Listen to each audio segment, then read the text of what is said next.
안녕하세요. 저는 네이버 스토리지 플랫폼에서 근무하는 유장선입니다. 저는 오늘 5만 개 볼륨에서 발생하는 초당 20GB 데이터 저장 기술이라는 주제로 발표를 진행하게 되었습니다. 부제로는 셀프를 이용한 대규모 스토리지 구축 및 운영입니다.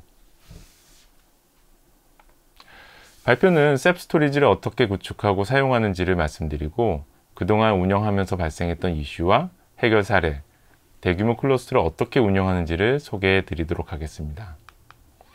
첫 번째로 스토리지 구축 및 사용에 대해서 알아보도록 하겠습니다. 먼저 저희가 운영 중인 클러스터 현황에 대해서 말씀드리도록 하겠습니다.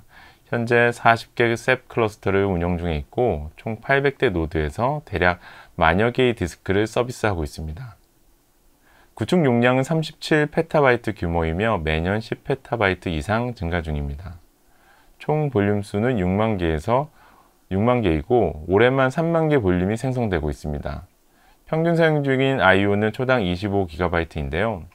CFP 제출 시에는 5만 개 볼륨이었으나 그 사이 6만 개가 볼륨이 되었습니다. 그럼 이 6만 개 볼륨을 어떻게 관리하고 있는지 먼저 소개해 드리도록 하겠습니다. 40개 클러스터에서 생성된 6만 개 볼륨이 수십 개의 쿠버네티스와 수천 개 노드에서 잘 동작하려면 결국은 잘 관리가 되어야 되는데요. 저희는 그러한 관리를 위해 오픈스택을 이용하고 있습니다. 우선 사내 LDAP과의 연동을 통해서 인증을 처리하고 있고, 사내 파스 플랫폼인 파스타와의 연동을 통해 멀티 테너시를 지원하고 있습니다. 또한 수십 개의 셉 클러스터는 신더 볼륨 타입으로 관리되며, 해당 볼륨 타입은 쿠버네티스의 스토리지 클래스와 매핑되어 서비스됩니다. 볼륨 타입이 많아지면서 결국 신더 볼륨 쪽에 대한 부하가 증가하게 되는데요. 이는 신더 볼륨을 백엔드별로 도커라이징해서 해결하고 있습니다. 다음으로는 셉 스토리지를 어떻게 사용하고 있는지를 말씀드리도록 하겠습니다. 셉 스토리지의 가장 큰 특징 중에 하나는 오브젝트, 블록, 쉐어드 스토리지를 하나의 클러스터에서 제공하는 것인데요. 오브젝트 스토리지는 S3와 스위프트 호환 API를 제공하고 있습니다. 저희는 스위프트와 하버를 이용해서 사내 도커 레지스트리를 서비스하고 있습니다. S3를 통해서는 로키, 타노스 등 오픈소스 백엔드 저장소로 활용 중이며, 사내 오브젝트 스토리지인 누베스의 하위 백엔드 스토리지로도 연동하여 사용 중입니다. RBD는 쿠버네티스의 스테이트풀 어플리케이션에서 사용 가능하도록 제공하고 있으며, 카프카, ES, 젠킨스 팜과 같은 환경에서 사용 중입니다. 세베패스는 쿠버네티스의 스테이트 리스 어플리케이션에서 사용 중이고, PM이나 VM에서도 사용되도록 하고 있습니다. NVMe, SSD, HDD 등 디스크를 활용해서 빠른 I/O 처리를 위한 리플리케이팅 구조와 비용 효율성을 높인 이레이저 코딩으로 서비스를 제공 중에 있습니다. 그 중에 쿠버네티스에는 블록 스토리지와 쉐어드 스토리지를 제공 중인데요. 리플리케이팅은 3카피를 기본으로 제공하고 있고, SSD와 HDD로 제공 중에 있습니다. 이레이저 코딩은 1.5카피이지만 3카피와 동일한 안정성을 제공하고 있기 때문에 장기간 데이터 보관용으로도 사용 중에 있습니다. 빠른 I/O 처리를 위해 로컬 SSD와 리모트 SSD 스토리지도 제공 중입니다. 또한 자체 개발된 분산 스토리지를 대부분의 네이버 서비스에서 사용 중에 있는데요. 셀프도 하나의 백엔드 스토리지로 연동되어 사용 중입니다. 누베스라고 불리는 스토리지는 여러 방식의 스토리지를 하나의 통일된 인터페이스로 제공하는 스토리지입니다. 하위 스토리지로는 작은 파일에 특화된 콤박스, 리플리케이팅 방식의 OWFS, 이레이저 코딩 방식의 파피루스, 그리고 오픈소스 스토리지인 셀프를 제공하고 있습니다. 주요 특징으로는 하위 스토리지 간 마이그레이션을 지원하고 있습니다. 따라서 서비스 초기에 빠른 스토리지에서 I/O를 처리한 후 사용 빈도가 낮아질 경우 느린 스토리지로 이동시켜 비용을 절감시키고 있습니다. 셀프의 경우에는 림라도스를 직접 호출하는 방식으로 개발하였고, 메타데이터, 데이터 풀 자체를 분리하여 성능을 높였습니다. 다음은 노드 아키텍처에 대한 소개입니다. 저희는 12배의 HDD 장비를 사용하고 있습니다.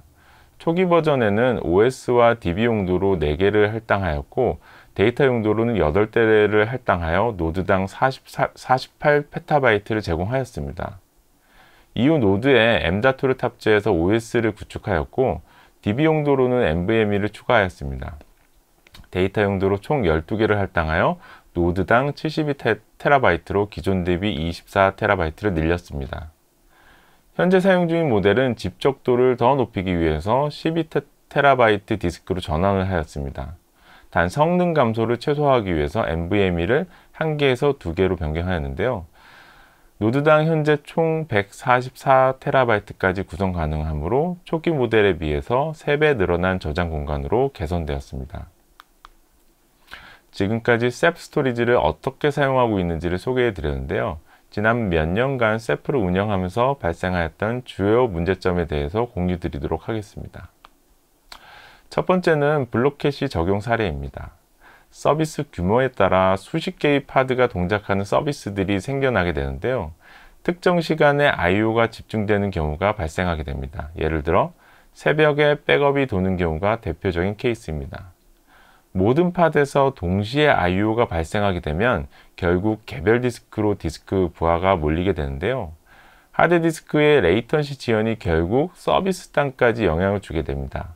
이런 경우 노드를 더 많이 증설하여 병목을 해소할 수 있습니다. 하지만 순간적으로 몰리는 I/O 처리를 위해 노드를 많이 증설할 경우 결국 저장 공간이 낭비되는 비용 비효율이 발생하게 됩니다.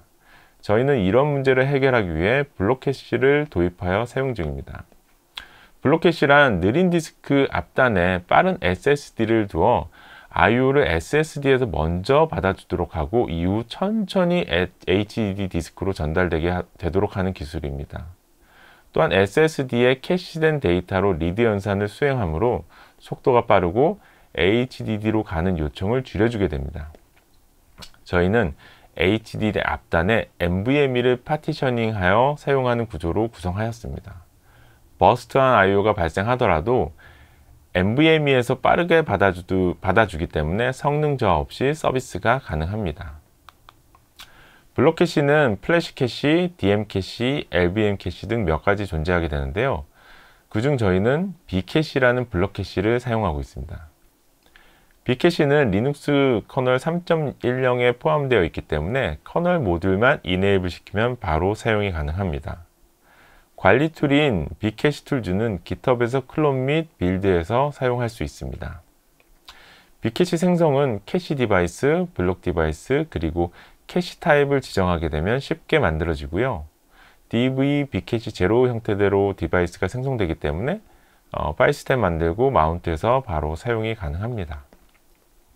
실제 한 개 디스크를 구성하여 셉 데몬으로 사용한 모습입니다. 만약 호스트의 디스크가 12개라면 해당 모습이 12개가 더 있다고 보시면 됩니다. 데이터 디스크는 12개지만 실제 생성되는 디스크는 수십 개가 되기 때문에 이를 잘 관리하는 것이 중요합니다. 저희는 디스크별로 라벨을 추가해서 OSD별로 구분을 하고 있습니다. 다음은 분산 서비스를 분산 스토리지에서 동작시키면서 발생하는 이슈입니다. 카프카나 엘라스틱 서치 등의 분산 서비스들은 인프라 장애 시 데이터를 보존하기 위해서 자체적인 복제 방식을 사용 중입니다. 디폴트로 3카피인데요. 셉 스토리지 또한 3카피로 저장되기 때문에 총 9개의 카피가 발생됩니다.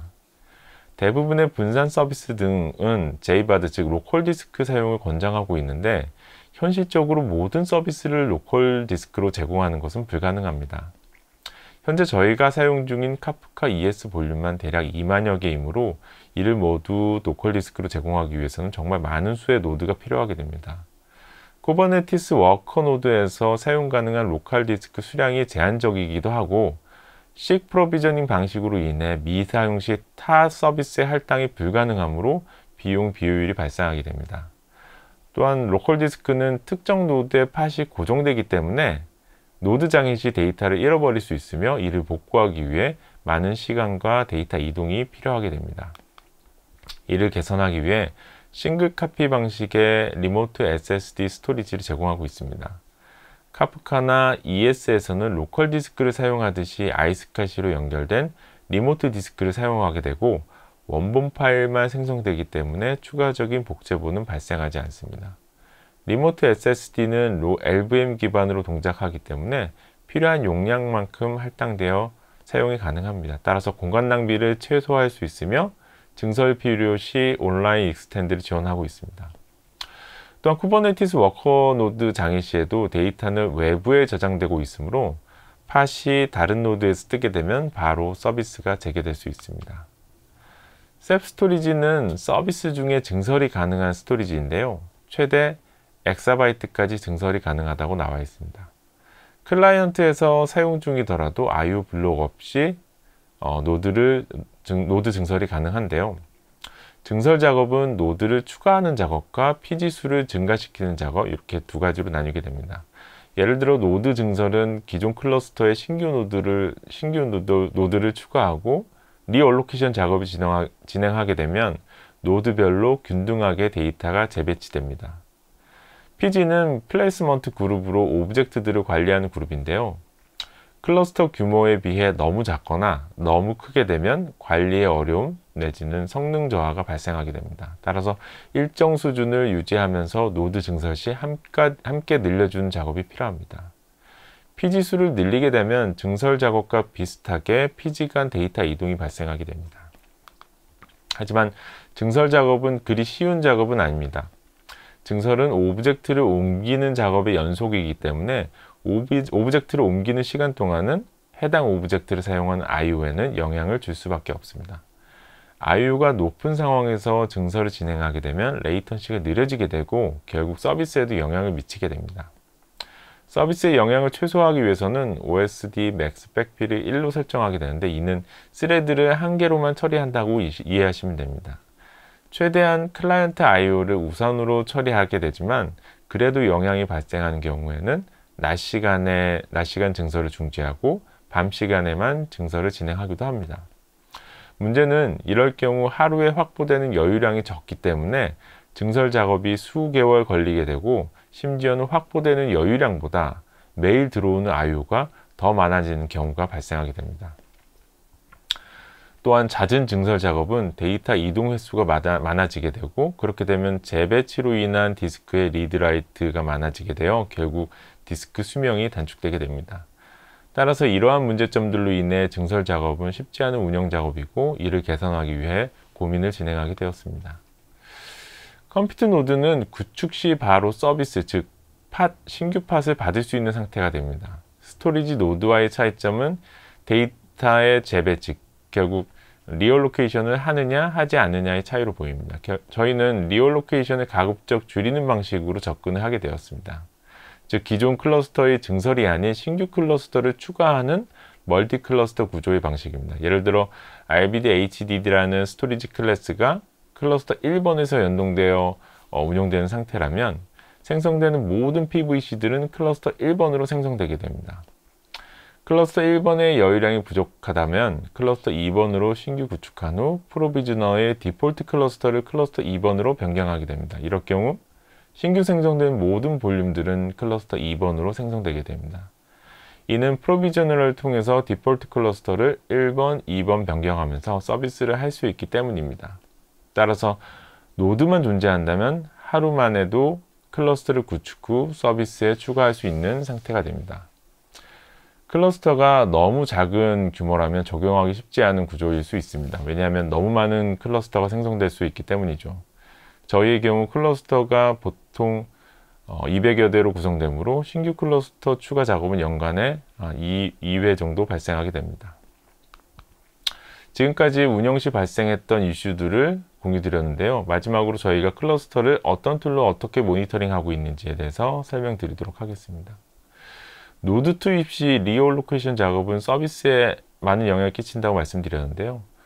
OSD 맥스 백필을 1로 하더라도 IO가 몰리거나 디스크 지연이 발생한다면 서비스 IO에 영향을 미치게 됩니다. 기존의 운영 방식은 리웨이트를 한 번에 올리거나 크론 탭을 통해서 일정 단위로 올리는 방식을 사용하였습니다.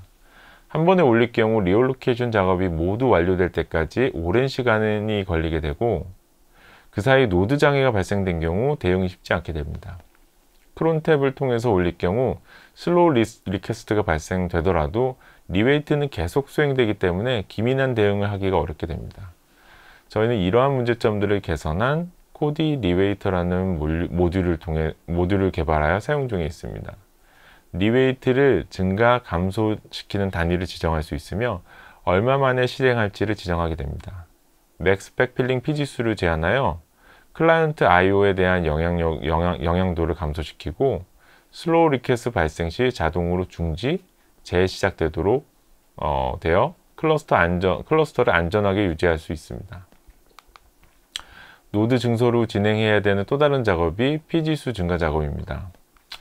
피지수 증가 작업 또한 리얼로케이션 작업과 유사하게 진행되게 되는데요. 따라서 클러스터 상태에 따라 서비스 I/O에 영향을 줄 수 있는 작업이 됩니다.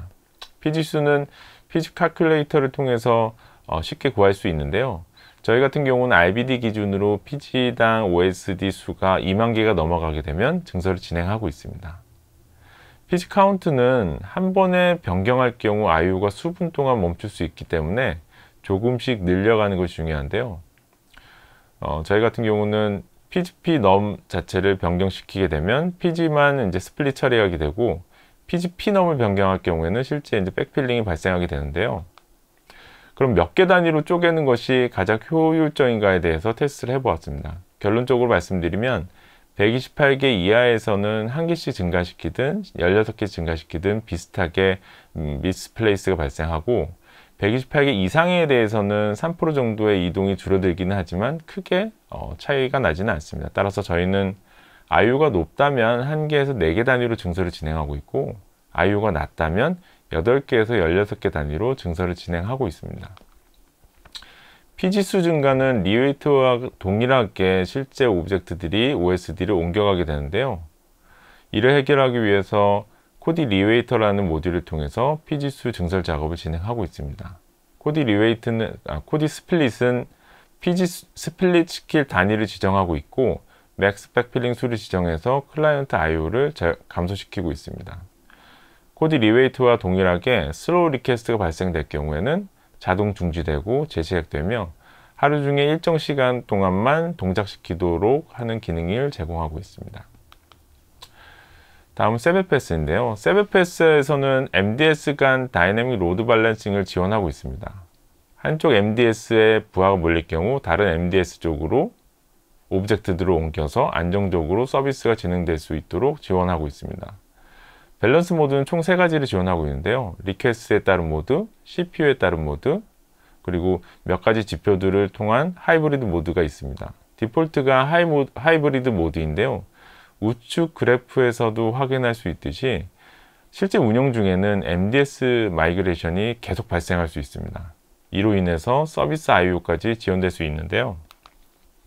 지나친 MDS 간 마이그레이션을 방지하기 위해서 서브트리 피닝을 통해 버킷을 특정 MDS에 고정시킬 수가 있습니다.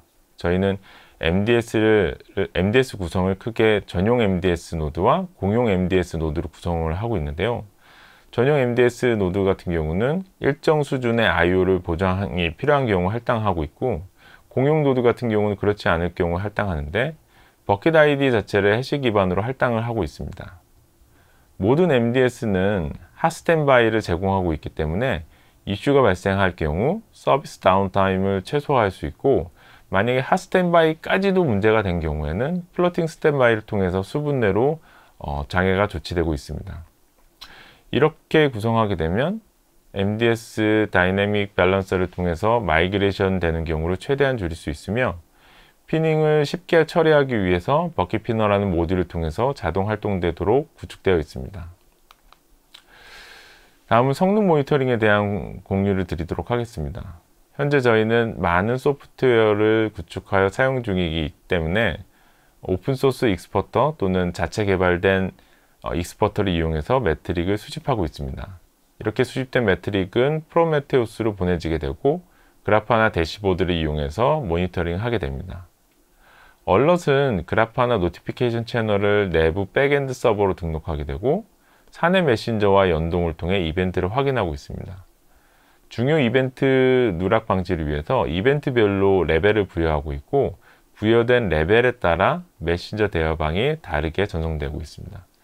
이 구조에서 가장 문제가 되고 있는 부분이 프로메테우스 쪽인데요. 어떤 문제가 있는지 확인해 보도록 하겠습니다. 서비스 초기에 저희는 중앙에 프로메테우스를 두고 여러 클러스터의 데이터를 한 곳으로 수집을 하였습니다. 점점 클러스터 규모가 커지고 클러스터가 많아지면서 로컬 디스크의 저장 공간을 넘어서거나 매트릭 조회가 점차 느려지는 문제점들이 나타나기 시작했습니다. 이를 해결하기 위해 중앙 수집 구조에서 클러스터별 수집 구조로 변경하였습니다. 로컬 클러스터는 타노스를 구축해서 프로메테우스의 매트릭을 S3로 수집을 하고 있습니다. 현재 40개 로컬 클러스터가 있고 계속 증가 중이기 때문에 매트릭 확인을 위해서 로컬 클러스터를 매번 순회를 해야 되는데요. 이렇게 매번 순회하는 것은 쉽지 않습니다. 전체적인 현황을 한눈에 파악하기 위해서 글로벌에도 타노스를 구축하여 운영 중입니다. 따라서 글로벌 타노스를 통해서 로컬 타노스들의 매트릭을 주기적으로 수집을 하고 있고, 글로벌 그라파나 대시보드를 통해서 전체 클러스터의 용량, 성능 등을 확인하고 있습니다. 다음은 로그 모니터링인데요. 기존에 저희는 모든 클러스터에서 발생하는 로그를 사내 로그 플랫폼으로 저장하였습니다. 클러스터 규모가 커지면서 로그량도 많아지고 특히 해외에 구축되면서 로그가 ID 시간 전송되는 문제점이 발생하였습니다. 성능 모니터링과 동일한 중앙 수집 구조의 문제점이 나타나기 시작하였고, 로그 또한 클러스터별로 수집하는 구조로 변경하게 되었습니다. 로컬 클러스터에는 PLG 스택을 도입하였는데요. PLG 스택은 프롬테일, 로키, 그라파나를 나타내고 있고, 프롬테일은 플런트D처럼 로그를 수집을 하고, 로키는 일라스티커스처럼 로그를 저장하고, 그라파나는 키바나처럼 로그를 조회하는 역할을 담당하고 있습니다. 모든 노드에 프롬테일이 기동되어 노드에서 발생되는 로그를 수집하고 로키로 HTTP로 전송하게 됩니다. 그라파나나 로그CLI를 통해서 조회를 진행할 수 있는데요. 로키 같은 경우는 두 가지 타입의 스토리지가 필요한데요. 하나는 인덱스 스토리지, 나머지는 청크 스토리지입니다. 인덱스 스토리지는 메타데이터가 저장되고 청크 스토리지는 로그 데이터가 저장되게 되는데요. 카산드라, 구글 클라우드, 아마존 S3가 지원되었습니다. 저희는 클러스터별로 로키를 구축해야 되기 때문에 카산드라를 선택할 경우 수십 대를 운영해야 되는 상황이 발생하게 됩니다. 이후 볼트DB가 인덱스 스토리지로 제공되면서 도입을 진행하게 되었는데요. 볼트DB는 가용성이 보장되지 않는 임베디드 데이터베이스로 로컬 디스크에 저장되게 됩니다. 볼트DB 쉬퍼라는 모듈을 통해서 로컬 DB를 S3로 전송하는 기능을 제공하고 있기 때문에 S3 스토리지만 있다면 로키를 사용할 수 있게 되었습니다. 현재 저희는 SEP 오브젝트 스토리지를 이용해서 S3를 사용하고 있으며 클러스터에서 발생되는 로그들은 해당 클러스터의 로키에서 수집을 진행하고 있습니다. 따라서 ID 시간, 로그 흐름을 차단할 수 있었으며 이벤트 발생 시에만 얼럿되는 구조로 변경을 하게 되었습니다. 지금까지 SEP 스토리지를 어떻게 사용하고 있고 그동안 어떤 문제가 발생하였는지 그리고 어떻게 해결하였는지 소개해 드렸습니다. 또한 어떤 툴로 모니터링하고 있는지를 공유 드렸습니다. 오픈스택이나 SEP, 쿠버네티스에 대한 문의는 언제든지 환영하며 현재 저희가 경력 채용을 진행 중이므로 저희와 함께 고민하고 싶으신 분들은 언제든지 메일을 통해 연락 부탁드립니다. 감사합니다.